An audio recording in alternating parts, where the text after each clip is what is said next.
بسم اللہ الرحمن الرحیم۔ جو کچھ بچپن سے پاکستان کے بارے میں ہمیں رٹوایا جاتا رہا تو وہ سب کا سب آج میں ایک ایک کر کے وہ سب جھوٹ آپ کے سامنے لاؤں گا جو بچپن سے ابھی تک ہمیں سکھائے جاتے رہے اور جو آج تک ہمارے دل و دماغ میں موجود ہے۔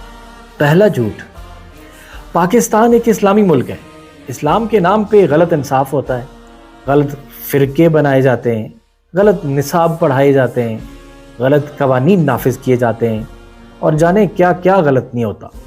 اگلا جھوٹ، پاکستان میں جمہوری نظام رائج ہے۔ تو آپ بتائیے نا کون سا نظام ہے؟ اس بات کی وضاحت تو شاید اس لیے ضروری نہیں ہے کہ بعض اوقات حد سے زیادہ وضاحت اپنے لیے مصیبت کھڑی کر دیتی ہے۔ پاکستان میں طاقت کا سرچشمہ عوام ہے۔ کیا واقعی طاقت صرف طاقت والوں کے لیے ہوتی ہے؟ پتہ نہیں یہ بات کتابوں میں کیوں نہیں لکھی گئی۔ عوام کا مطلب ہوتا ہے بھیڑ بکریاں۔ اب پتہ نہیں ان کتابوں میں طاقت بھیڑ بکریوں کے پاس دکھا کر کون سا تیر مارا گیا ہے۔ پاکستان میں 1973 کا آئین نافذ ہے۔ آئین ہوتا کیا ہے؟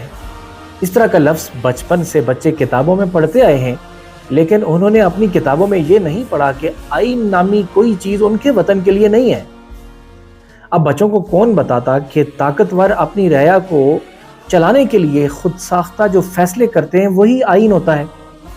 اس لیے کتاب سے 1973 کا ہنسا نکال دیا جانا چاہیے۔ اگلا جھوٹ، ریاست کا سربراہ صدر ہوتا ہے۔ کہ جلسے کے صدر اور ملک کے صدر میں کوئی فرق نہیں، کیونکہ دونوں اپنی باری لے کر خاموشی سے بیٹھ جاتے ہیں اور باری ختم ہوتے ہی بغیر کچھ کیے چلے جاتے ہیں۔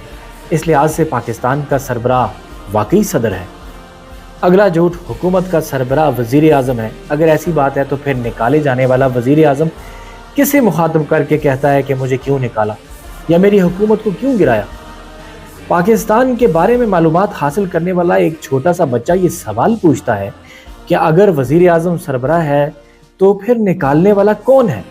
اب جواب کون دے؟ بچے بھی پتہ نہیں ایسے سوال کیوں کر لیتے ہیں۔ ایک اور جھوٹ، عدلیہ خود مختار ہے۔ یہ بات البتہ بالکل درست لگتی ہے کہ ہر خود مختار آدمی کو اپنے فیصلے اپنی مرضی اور اپنے وقت کے حساب سے کرنے چاہیے اور وہ کرتا بھی ہے۔ یہی اصول پاکستان کی عدلیہ پر بھی لاگو ہوتا ہے، جو کہ خود مختار ہے اور اس کی اپنی مرضی ہوتی ہے۔ وہ جس قسم کا فیصلہ دے، جتنی مرضی دیر سے دے، وہ اس کی مرضی۔ وہ انٹرنیشنل رینکنگ میں 150ویں نمبر پر آئے یا 134ویں نمبر پر، کوئی پوچھ نہیں سکتا۔ ایک اور جھوٹ، میڈیا آزاد ہے۔ میڈیا بالکل آزاد ہے، اس کو یہ آزادی حاصل ہے جب چاہے بولے، جب چاہے چپ رہے، جب چاہے جس کے حق میں بولے اور جب چاہے جس کے خلاف بولے۔ سنتے جائیے، آرمی چیف سیکرٹری دفاع کے انڈر کام کرتا ہے۔ یہ تو آج پہلی دفعہ پتہ چلا ہے، ورنہ ہم تو آج تک یہی سمجھتے آئے تھے کہ پورا ملک کے لوگ، ملک کے تمام افسر، ملک کے وزیر اعظم اور ملک کا صدر سب آرمی چیف کے انڈر کام کرتے ہیں۔ اب یہ سمجھ نہیں آ رہی کہ کتاب کی باتیں درست ہیں یا ہماری سمجھ کی۔ سنتے جائیے، پاکستان میں کرپشن، بدعنوانی اور رشوت خوری جرم ہے، لیکن اگر حکومتی عہدیدار بڑے لوگ ان میں ملوث ہوں تو پھر وہ آپس میں مل کر یہ فیصلہ کرتے ہیں کہ کیا یہ بات درست بھی ہے کہ نہیں۔ اگر درست ہوئی تو بھی صحت کو دیکھ کر یہ فیصلہ کیا جاتا ہے کہ علاج ملک کے اندر ہوگا یا ملک سے باہر۔ ایک اور جھوٹ، ہر شہری کو بنیادی حقوق حاصل ہیں، لیکن کتاب میں یہ نہیں لکھا کہ ایسے معاملات میں آزادی اظہار رائے سے اجتناب کیا جائے، ورنہ آپ خود بھی متاثرین میں شامل ہو سکتے ہیں۔ ملاحظہ کیجئے، سول ادارے آزادانہ کام کرتے ہیں۔ اس بات کا جواب بہت ہی مختصر ہے کہ لفظ سول بہت ہی قیمتی ہے، اس کی حفاظت آپ کی اپنی ذمہ داری ہے، ورنہ بعد میں آپ کو گلہ کرنے کا کوئی حق حاصل نہیں ہے۔ ایک اور جھوٹ، ملک میں آئین اور قانون کی بالادستی ہے۔ آئین تو آتا جاتا رہتا ہے، البتہ قانون کی بالادستی ہے۔ بالا یعنی اوپر اور دستی یعنی ہاتھ ہونا۔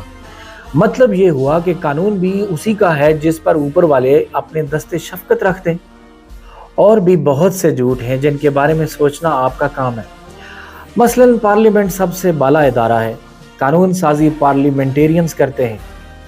شیخ مجیب الرحمن غدار تھا۔ پاکستان ایک زرعی ملک ہے، اور جانے کیا کیا۔ اپنا خیال رکھیے گا، ملتے ہیں ایک اور ایپیسوڈ میں۔